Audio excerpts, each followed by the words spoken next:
تو کیا آپ جانتے ہیں کہ رمضان کے 30 روزے رکھنے سے ہمارے شریر پر کیا اثر ہوتا ہے؟ اس پر جاپانی سائنسدان نے ایک بڑی کھوج کی ہے جس کا جاننا ہر مسلمان کے لیے بے حد ضروری ہے۔ جاپانی بائیولوجسٹ یوشونوری اشومی ایک سائنسدان ہے جن کو 2016 میں میڈیسن پر نوبل پرائز دیا گیا۔ ان سے جب پوچھا گیا کہ آپ نے کون سی ایسی چیز بنائی ہے جس کی بنا پر آپ کو دنیا کا سب سے بڑا انعام نوبل پرائز دیا جا رہا ہے، تو انہوں نے کہا تھا کہ میں نے کینسر کی ممکنہ دوا کھوج لی ہے، اور اس بات پر دنیا نے بڑے پر انداز میں ان کی کاوش کو سراہا اور مبارکباد دی گئی۔ اس کے بعد ڈاکٹر یوشینوری اشومی نے کہا کہ میں نے کینسر کی دوا نہیں بلکہ کینسر سے بچاؤ کا حل تلاش کر لیا ہے۔ تو لوگوں نے ان سے پوچھا کہ بتائیے ایسا کیا کیا جائے کہ کینسر جیسے خطرناک مرض سے بچا جا سکے؟ تو انہوں نے کہا کہ جب ہم بھوکا رہتے ہیں تو ہماری باڈی میں موجود غذائیت ختم ہونے لگتی ہے، جس کی وجہ سے جسم بھوک محسوس کرتا ہے۔ اگر اس بھوک کے دوران جسم تک کھانا نہ پہنچے تو ہمارا جسم بھوک کی شدت کی وجہ سے اپنے اندر موجود ان زہریلے سیلز کو کھانا شروع کر دیتا ہے جو کینسر کا سبب بنتے ہیں۔ اس عمل کو میڈیکل کی لینگویج میں آٹوفیگی کہا جاتا ہے۔ اگر آپ چاہتے ہیں کہ آپ کا جسم ایسے بیمار سیل سے پاک ہو تو آپ کو بھوکا رہنا چاہیے۔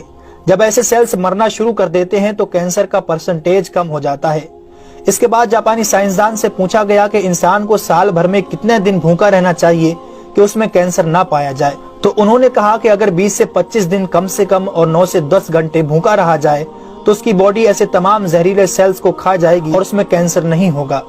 اے میرے پیارے رب کریم، آج ہمیں سمجھ آیا کہ مومن پر روزے کیوں فرض کیے گئے، اور آج مجھے اس احادیث پاک کی بھی سمجھ آ گئی جس میں آپ صلی اللہ علیہ وسلم نے فرمایا کہ ہر شے کی زکوٰۃ ہے اور جسم کی زکوٰۃ روزہ ہے۔ سبحان اللہ! میں قربان جاؤں ایسے سچے دین پر جس نے عبادت کے اندر بھی بیماریوں کا علاج رکھا ہے۔ دوستو، اسلام وہ دین فطرت ہے جو زندگی کے ہر شعبے میں راہ اعتدال کی تعلیم دیتا ہے۔ اس لیے آج نہ صرف مغرب میں زیادہ کھانے کو ناپسند کیا جاتا ہے بلکہ اسے انسانی صحت کے لیے بھی نقصان دہ سمجھا جاتا ہے۔ اللہ تعالیٰ نے اپنے پیارے محبوب حضرت محمد صلی اللہ علیہ وسلم پر وحی نازل فرمائی، کھاؤ پیو اور حد سے نہ بڑھو، بے شک وہ حد سے بڑھنے والوں کو پسند نہیں فرماتا۔ اس کے علاوہ حضرت ابو ہریرہ رضی اللہ تعالیٰ عنہ سے روایت ہے کہ رسول اکرم صلی اللہ علیہ وسلم نے ارشاد فرمایا، کھاؤ پیو اور پہنو اور خیرات کرو بغیر فضول خرچی اور تکبر کیے۔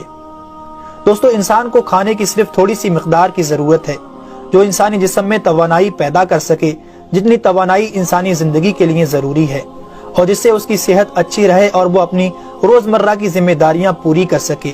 انسانی جسم کو جتنا کھانے کی ضرورت ہے اس سے زیادہ جسم میں داخل ہونے والا کھانا چربی بن جاتا ہے، جس کی وجہ سے انسان کا جسم بڑھ جاتا ہے، اس کی رفتار سست ہو جاتی ہے اور وہ بہت زیادہ تھکن محسوس کرنے لگتا ہے۔ اس کے علاوہ انسانی جسم بہت سے امراض کا شکار بھی ہو جاتا ہے۔ اسی لیے اللہ تعالیٰ نے روزے فرض کیے تاکہ 11 مہینوں کے دوران کھانے پینے کی بے احتیاطی کا ازالہ ہو سکے۔ قرآن پاک میں اللہ تعالیٰ نے روزے رکھنے کا حکم ان الفاظ میں بیان فرمایا ہے، اے ایمان والو، تم پر روزے فرض کیے گئے جیسے کہ تم سے پہلوں پر روزے فرض کیے گئے تھے تاکہ تم پرہیزگار بن جاؤ۔ دوستو، قرآن مجید میں بیمار اور مسافر کے لیے روزے مؤخر کرنے اور جو روزہ نہ رکھ سکے ان کے لیے فدیہ ادا کرنے کا حکم دیا ہے۔ اس کے بعد روزہ رکھنے کی حکمت ان الفاظ میں بیان فرمائی، اور تمہارے لیے روزہ رکھنا ہی بہتر ہے اگر تم جانتے ہو۔ دراصل یہاں یہ بتایا گیا ہے کہ اگر تم موجودہ علم کو سمجھتے ہو تو تمہارے لیے بہتر یہی ہے کہ تم روزے رکھو، کیونکہ روزہ اپنے اندر بے شمار روحانی، نفسیاتی اور طبی فائدوں کو رکھتا ہے۔ روزے کی طبی افادیت کی طرف نہایت مختصر مگر جامع اشارہ نبی اکرم صلی اللہ علیہ وسلم نے ان الفاظوں میں بیان فرمایا، روزے رکھو اور تندرست ہو جاؤ۔ اللہ رب العالمین ہم سب کو اس مہینے میں زیادہ سے زیادہ نیکیاں کرنے اور سارے روزے رکھنے کی توفیق عطا فرمائے، آمین ثم آمین۔ تو کیا آپ جانتے ہیں کہ رمضان کے